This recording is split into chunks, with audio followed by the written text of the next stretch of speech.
2.7 decimals and fractions. I can convert between fractions and decimals. Thanks, Taven. Would it be fair to say that you can convert between a decimal and a fraction now? Yes. Can you convert between a fraction and a decimal? Yes. Good deal. Well, let's talk about how we came to that I can statement. First of all, we know what a decimal is. It's the exact same thing as a fraction, just in different form, right? It's part of a whole. We know our place value because you passed your wake-up quiz weeks ago, and you've been doing place value for many years now. And those of you that did not know your place value, you remembered it or memorized it over the weekend, right? Yeah. Okay. Sure you did. Fractions to decimals. Number 3 tells you that if you're going to go from a fraction to a decimal, you essentially do division. Right? Yeah. So we took 21/4 and we did division. We put 21 in the box and 4 outside the box. Really important to remember that when you are converting, or when you are converting a fraction to a decimal, this number goes in the box. So in box.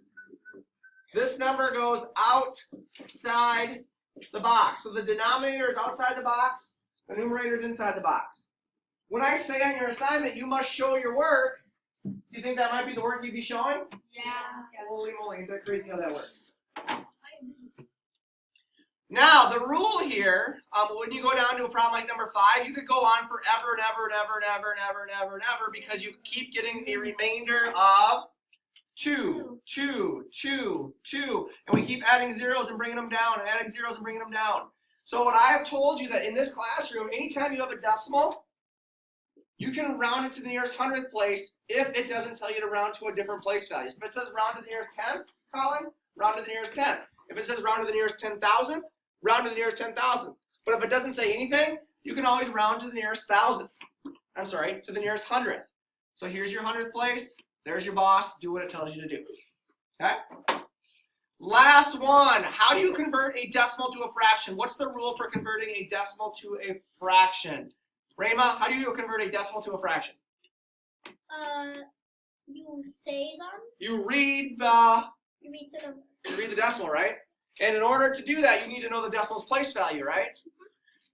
Okay, so if we have 27.27 or 27 hundredths, you would read it as 27 hundredths, and you would write it as 27 hundredths. On this one, we read it as 3 and 26 hundredths. You just got to make sure you reduce if you can reduce. Is reducing necessary? Yes. Every single time if possible. And then I love our cheat sheet idea. The last digit's place value is the denominator. The last digit's place value is the denominator. So the place value for that 7 is at the 100,000th place. Therefore, 100,000 is our denominator. Questions?